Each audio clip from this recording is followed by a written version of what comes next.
Hello and welcome to Storytime in Nature. I'm Coral Bass with Manatee County Parks and Natural Resources in beautiful Conservatory Park. This week we've been talking about restoring wild spaces. Now wild spaces, land and water, so there are multiple places you can restore. So today we're going to dive into a story all about restoring the coral reefs and how one man had a vision, and that vision was to take care of something he greatly loved. So come along with me and enjoy this story.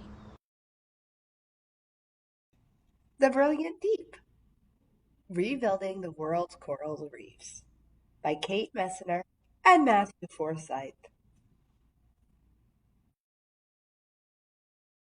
1.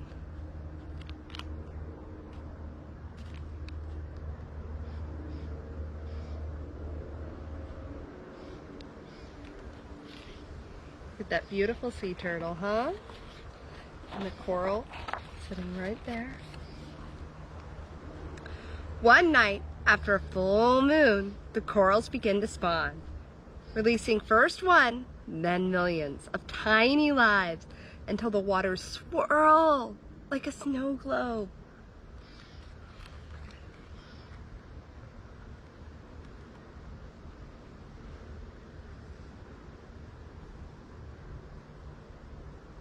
Do you see all those specks?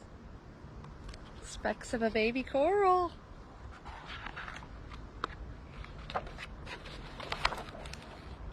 Some become food for hungry fish.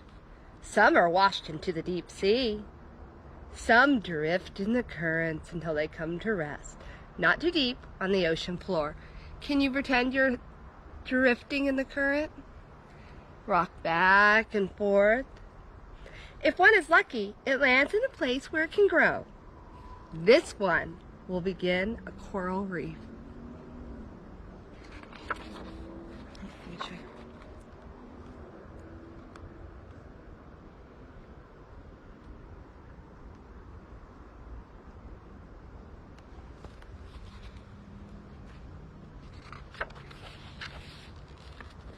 Ken Niedermeyer grew up near Florida's Kennedy Space Center, watching Americans race towards the moon.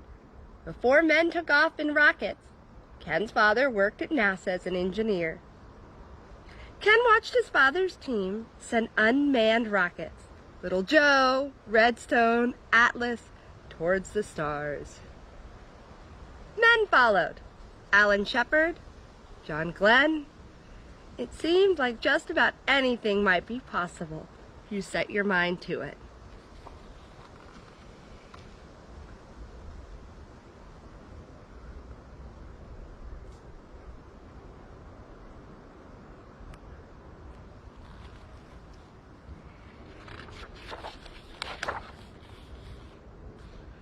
But Ken's dreams weren't in the stars.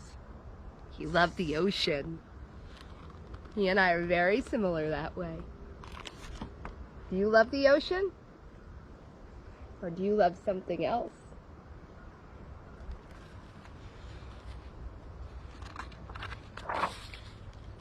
He watched TV shows about underwater explorer Jacques Cousteau.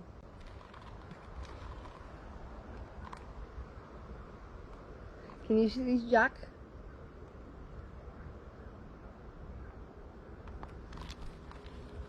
He's got a scuba tank on. He visited the beach whenever he could, swimming far out to a world of angelfish and sea stars. The reefs of the Florida Keys teemed with life. They painted the ocean floor, fire coral and murky gold. How could the reefs grow so large? What made all the different colors and shapes? How could such tiny creatures build such elaborate homes of rock? Any idea?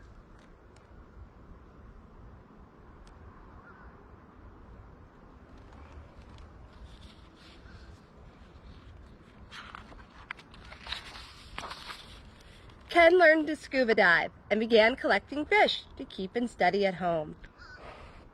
At one point, he had 30 aquariums in his bedroom, all bursting with life. 30 aquariums! Can you imagine it? I'm not so sure I would have been allowed in my household to have 30. 1 or 2, yes. 30? But he was in Florida. Ken's favorite place was always out on the reef until things began to change. One summer, hotter than the rest, Ken noticed the corals were losing their colors. There weren't as many fish.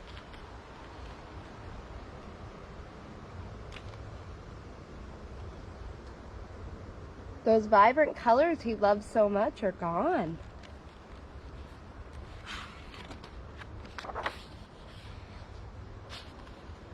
See, starting to get white, not brilliant reds or yellows or oranges. Look what's down here too. Look down here, what's that? Got trash in the reef too. The sea urchins had started to die. They are the gardeners of the reef, tiny groundskeeper who control the algae. But Ken didn't know that at the time. Even scientists didn't understand what an important role the sea urchins played until they were gone. Ken watched his favorite place in the world begin to fade away. The reefs were dying, and it seemed like there was nothing he could do to save them.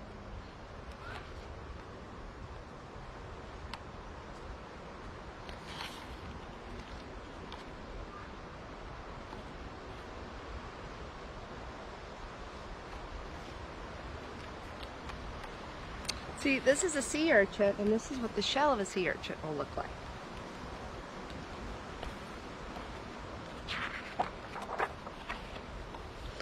But one day, that changed. Ken was all grown up, operating a live rock farm in the Florida Keys. Live rocks aren't really alive. They're rocks covered with algae, mollusks, sponges, and other invertebrates. They're used in saltwater aquariums as decoration and to filter waste from the water, turning poisons like ammonia and nitrates into harmless compounds. That's what comes from when an animal poops or pees. This makes the water safer and healthier for anything that lives in it. And growing them is really just a matter of patience, placing rows of bare rock on the ocean floor and waiting for the marine life to move in.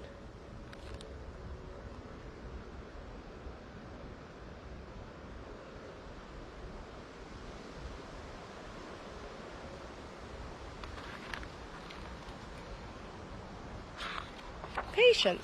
So every job has skills needed. One of them is patience. On one moonlit night, a nearby coral colony spawned, and a few of those delicate lives found their way to Ken's rocks. They grew into staghorn corals. See these pointy ones? That's what a staghorn looks like. They're all points. Staghorn corals are protected, illegal to take from the ocean floor. But the law says if a coral colony grows on a live rock farm, the owner can keep it. Look at how pretty that staghorn is.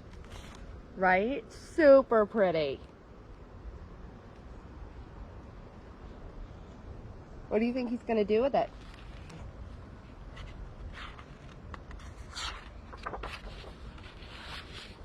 Ken could have sold his specimen to someone with a saltwater aquarium, but instead, he and his daughter had an idea. As the corals grew, they cut off pieces and attached those pieces to other rocks. They discovered they could use their first colony to grow more and more corals.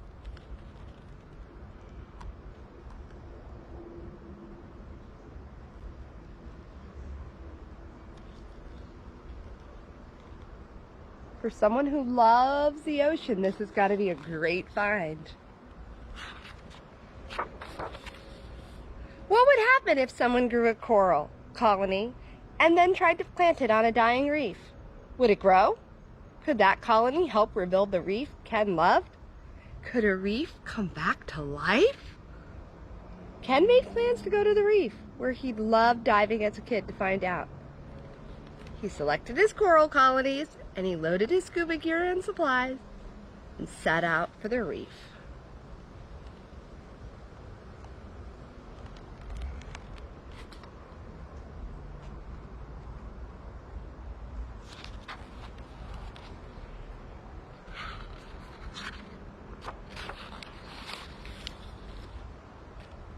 One hopeful dive, one optimistic experiment, 6 small coral colonies, each one the size of a hand, with the fingers stretched, like this, glued onto a limestone surface where a reef had once flourished, was now bleached and barren.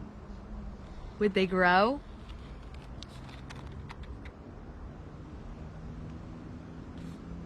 What do you think? Do you think they're going to grow? I think they just might.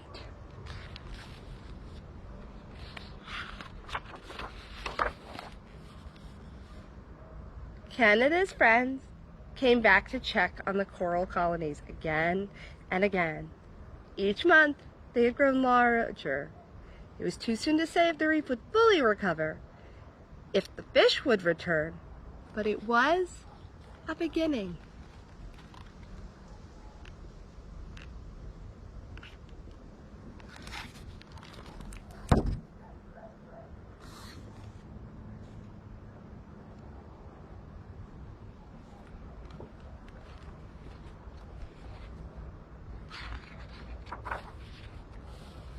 Ken started a group called the Coral Restoration Foundation, a small army of volunteers on a mission to restore the reefs. They hang bits of coral on special underwater trees and lines where the corals can grow. When the corals are large enough, these farm-raised colonies are loaded on the boat with volunteers, dive equipment, and tools. Then it's out to a new home, one the corals will help to build. Because they're habitat builders. That's what coral is. Build habitats. Or homes for other animals, like the fish. And they give a base for the whole entire ecosystem. So if the corals are sick, the whole reef is sick.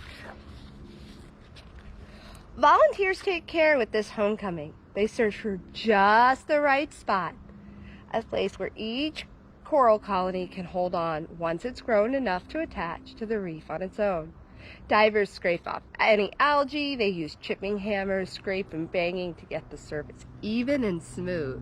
So they kind of chisel at it, make it nice and flat. Then, with a careful dab of epoxy, just the size of a Hershey's Kiss, volunteers attach the coral colonies, piece by piece, arm by arm, hoping they will grow on their own.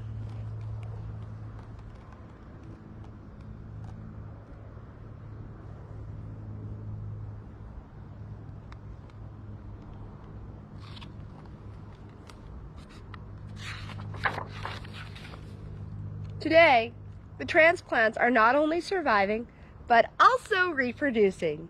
Ken's group has planted tens of thousands of coral colonies on a reef in the Florida Keys. And now he's working with other countries, teaching people how to grow corals of their own to save the reefs they love too. Is that not amazing? He was able to take something he loves so much and improve its health, to restore it to a healthier place. Maybe not back to where it was, but still healthier. Tonight, the moon will be full and bright. The corals may spawn, and if one tiny life lands in just the right spot, another new colony will grow. And then another, and another, and another.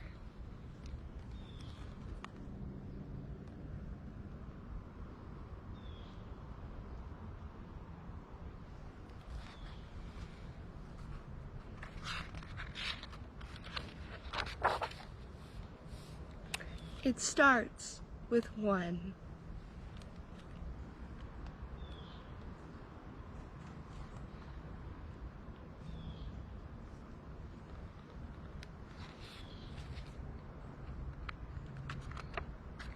The end. Ken Niemeyer is a person with passion, and he had passion for those coral reefs, to protect them, to conserve them, to make them better when they started to look sick.